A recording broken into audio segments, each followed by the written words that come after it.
মার্কিন president Donald Trump বলেছেন আগামী এক সপ্তাহের মধ্যেই ইরানের সঙ্গে যুদ্ধবিরতি সংক্রান্ত একটি সমঝোতা হতে পারে। এবিসি নিউজকে দেয়া সাক্ষাৎকারে তিনি কথা বলেন। ট্রাম্প বলেন, ওয়াশিংটন ও তেহরানের মধ্যে সমঝোতা হলে চলমান যুদ্ধবিরতি আরও দীর্ঘায়িত হবে এবং কৌশলগতভাবে গুরুত্বপূর্ণ হরমুজ প্রণালী পুনরায় খুলে দেওয়া হবে।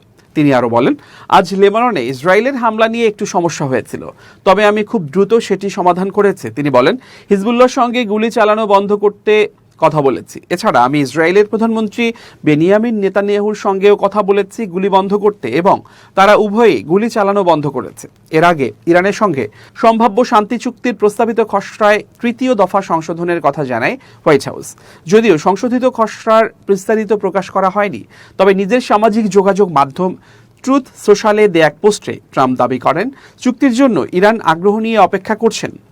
তবে তেহরান জানিয়েছে দেশের জনগণের অধিকার নিশ্চিত না হওয়া পর্যন্ত কোনো চুক্তিতে সম্মত হবে না তারা।